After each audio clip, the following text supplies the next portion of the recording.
Jail থেকে ছাড়া পেলেন অনুব্রত মণ্ডল। মঙ্গলবার তার বাড়ি বীরভূমের পথে রওনা দেন অনুব্রত মণ্ডল। তাকে বীরের সম্মান দিয়ে বরণ করে নিলেন পূর্ব বর্ধমান জেলার আউশ গ্রামের তৃণমূল কর্মীরা।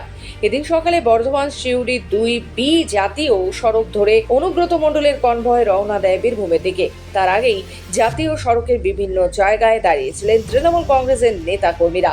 আউশ গ্রামের বড়া চৌমাথা, শিবদা মোড়, ঘুষকরা, নদীপট্টি, গোবিন্দপুর এবং বেদিয়ায় তৃণমূল কংগ্রেসের কর্মীরা ফুল মালা হাতে অপেক্ষা করছিলেন। অনুব্রত মণ্ডলের গলায় মালা পরিয়ে দেয় তারা। ফুল ছুঁড়ে অভ্যর্থনা জানানো হয় তাকে। অবশ্যই আমাদের বাংলা মায়ের দামাল ছেলে, বীরভূমের বাঘ, আমাদের মহাগুরু।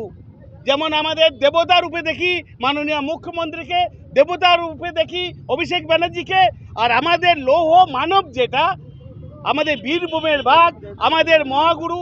বিশেষ করে আমার রাজনীতির হাতে করি এই আমার মহাগুরু হাতে দিয়েছিলেন। তাই আমরা আজ 3 দিন ধরে দিল্লিতে পড়ে থেকে আমরা সকলেই এই যে এতদিন 2 বছর ধরে বাংলাকে বঞ্চিত করা, বাংলা নেতাদের এই যে কুৎসা রটানো, এই এত এভাবে বন্দি করে রাখা, তার প্রতিফলন কি? সত্যের জয়, শুভ শক্তির জয়। আজ দেখলো গোটা ভারতবাসী, গোটা বিশ্ব যে না, আমার ওই অনুব্রত মণ্ডলের গায়ে সাদা গায়ে কাদা দেওয়া যায় না, ওই সুকন্যার সাদা গায়ে কাদা দেওয়া যায় না। তাই আজ দেখুন সেই বাংলা মায়ের দামাল ছেলেকে আমরা পেয়ে খুব উৎফুল্লিত।